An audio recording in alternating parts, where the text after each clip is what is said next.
Assalamualaikum warahmatullahi wabarakatuh. Selamat pagi semuanya.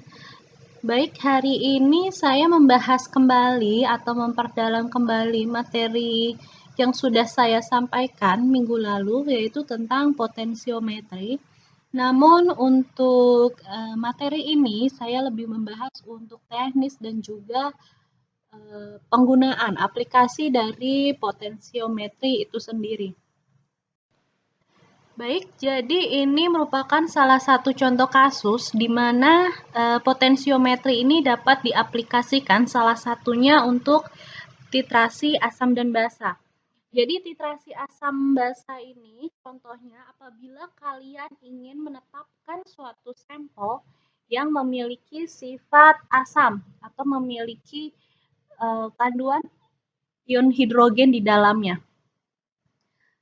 Nah, maka untuk menetapkan atau mengetahui kadar ya diperlukan suatu penitar yang berbalikan sifatnya, yaitu sifat basa.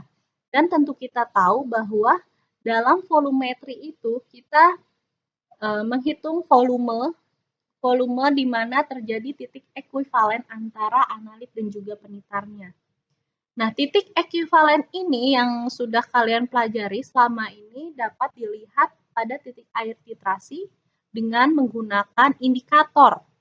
Jadi sebelum-sebelumnya sudah banyak saya jelaskan bahwa ada indikator asam dan basa, jadi pada rentang pH tertentu nanti dia akan berubah warnanya, atau indikator yang memiliki perubahan warna apabila dia membentuk kompleks dengan analit atau penitar seperti itu.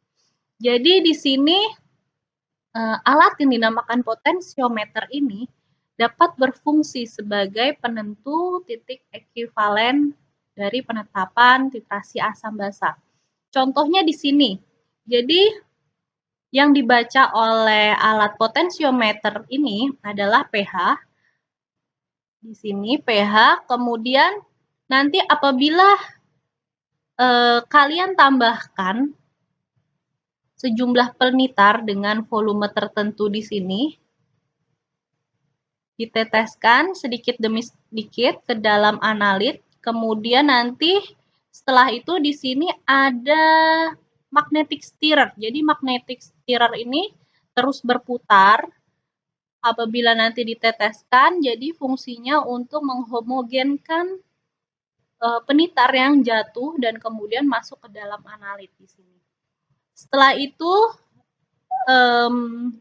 setelah dilakukan homogen, maka si magnetic stirrer-nya itu harus dimatikan terlebih dahulu, baru nanti pH meter ini dapat membaca nilai pH atau nilai keasaman pada larutan. Karena apabila tidak dimatikan, potensiometri ini, apalagi yang digital, dia sangat sensitif juga terhadap pergerakan, karena memang yang diukur adalah kandungan ion hidrogen yang ada di dalam analit gitu. Jadi ternyata untuk penambahan natrium hidroksida sebanyak 2 ml mendapatkan nilai pH sebesar 4,52. Sedangkan kita juga perlu mengukur pH larutan sebelum ditambahkan oleh penitar. Jadi ini pH dari si sampel ternyata menunjukkan nilai 2. Tentunya dengan penambahan natrium hidroksida atau ion hidroksida ke dalam analit menyebabkan larutan pada sampel tersebut akan semakin naik pH-nya hingga mencapai lebih dari 7. Lebih dari 7 atau lebih dari netral. Nah, setelah dititrasi seperti ini, maka kita perlu mencari tahu titik ekuivalennya sebenarnya ada di penambahan natrium hidroksida pada volume berapa gitu. Kita perlu tahu gitu. Jadi kalau kita hanya mengukur pH-nya seperti ini, kita tidak bisa melihat lonjakan pH-nya di mana. Sehingga kita perlu membuat kurva atau grafik. nanti untuk bisa memudahkan kalian membaca titik ekuivalennya gitu.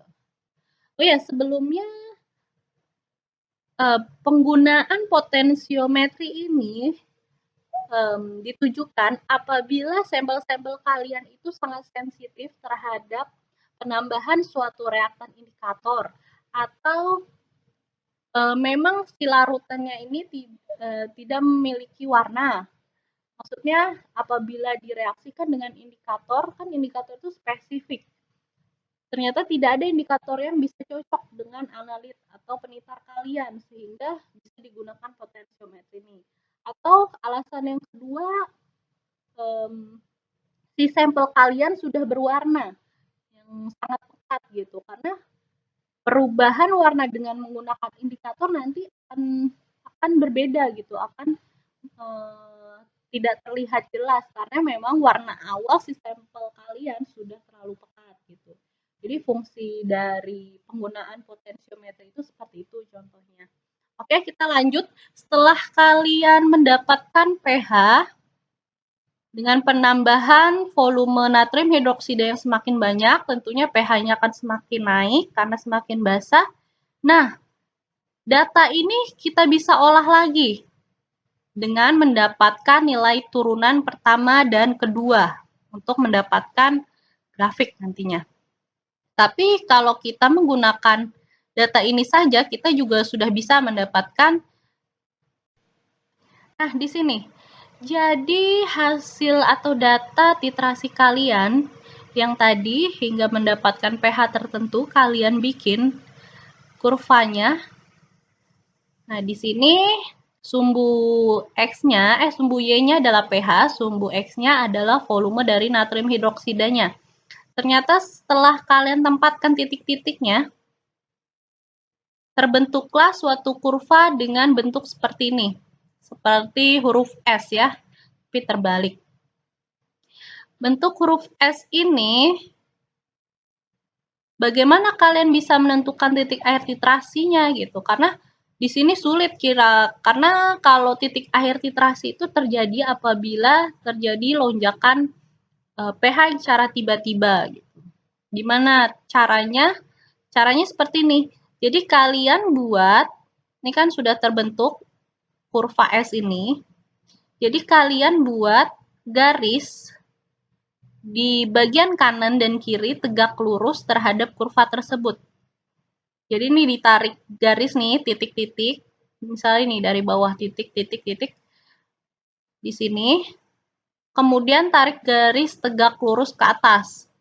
Begitupun untuk yang sebelah kiri di sini. Kalian tarik garis horizontal dulu, kemudian tarik garis tegak lurus. Nah, nanti titik potong antara dua garis tegak lurus ini kalian hubungkan. Dan disitulah kalian bisa tentukan sebagai titik ekuivalen dari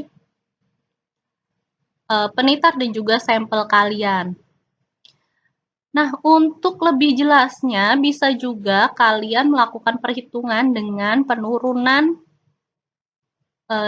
data titrasi kalian menggunakan penurunan pertama dan penurunan kedua. Nah, di sini saya jelaskan bagaimana kalian mendapatkan turunan pertama dan turunan kedua untuk kalian bisa membuat kurva titrasi yang lebih jelas. Jadi di sini di tabel yang berwarna biru, ini merupakan data real kalian atau data titrasi kalian yang tadi. Dengan penambahan 2 mili NaOH ternyata mendapatkan 4,52 pH dari si larutan sampel. Dan seterusnya hingga kalian melakukan titrasi dengan penambahan 18 mili natrium hidroksida sehingga mendapatkan pH larutan 11,24. Nah, bagaimana kalian bisa mendapatkan nilai-nilai ini? Nilai turunan ke-1 dan nilai turunan kedua. Jadi yang pertama harus kalian hitung adalah V di sini. V di sini merupakan volume turunan ke-1. Jadi volume turunan ke-1 ini merupakan hasil dari rata-rata dari volume yang pertama. Jadi angka 1 ini berasal dari nilai ini. 2 ditambah 0 dibagi 2. Sama dengan 1. Kemudian yang 3 ini juga 4 ditambah 2. Jadi 6. 6 dibagi 2, 3. Selanjutnya 7 itu didapat dari 10 tambah 4 bagi 2. 14 bagi 2 sama dengan 7. Dan seterusnya. Ini titik-titik di sini maksudnya kalian bisa coba sendiri. Kemudian di sini juga ada rumus jelasnya untuk kalian bisa menghitung delta pH dan delta V. Nah, untuk delta pH ini maksudnya adalah selisih pH pada hasil analisis kalian dibagi dengan delta V, selisih volumenya. Caranya ada di bawah sini. Jadi kalau kalian belajar tentang mungkin kalian belajar tentang kalkulus dulu di SMA, kalian kenal dengan nilai D ini. Nilai D ini merupakan notasi dari penurunan. Jadi dpH per dV itu sama dengan apabila selisihnya besar, maka notasi yang ditulis adalah segitiga delta di sini karena memang selisihnya besar. Delta pH per delta V. Bagaimana hitungnya? Yaitu kalian hitung dulu selisih pH yang kedua dengan dikurangi yang pertama. Yaitu di sini 4,52 dikurangin 2 sama dengan 2,52 per delta V. Delta V di sini harus hati-hati karena berbeda dengan nilai V. Kalau delta V kalian lakukan dengan volume kedua dikurangi volume pertama, yaitu 2. Kemudian dibagi, ternyata hasilnya 1,26. Begitupun untuk mendapatkan nilai 0,27. Di sini ada caranya, kalian bisa coba, dan seterusnya nanti kalian dapat nilai turunan pertama. Nah, sekalian untuk mendapatkan nilai turunan kedua, untuk mencari nilai V sama caranya, yaitu dengan mendapatkan nilai rata-rata dari hasil turunan yang ke-1. Jadi di sini 3 tambah 1 sama dengan 4, 4 kemudian dibagi 2, jadi nilainya 2. Selanjutnya di sini 7 tambah 3, 10, 10 bagi 2, 5, dan seterusnya bisa kalian coba. Dan untuk turunan kedua di sini didapatkan delta pH kuadrat per delta V kuadrat. Cara menghitungnya di sini. Jadi dari hasil nilai turunan pertama, di 0,27 dikurangi 1,26, hasilnya minus.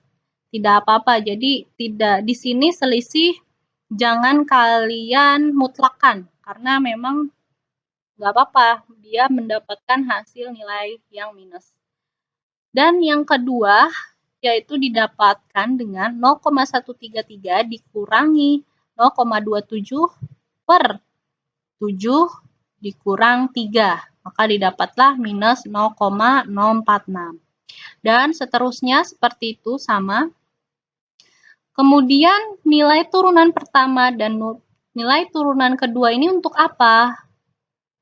Yaitu untuk membuat kurva. Jadi ini untuk turunan yang pertama yang sudah kita cari tadi.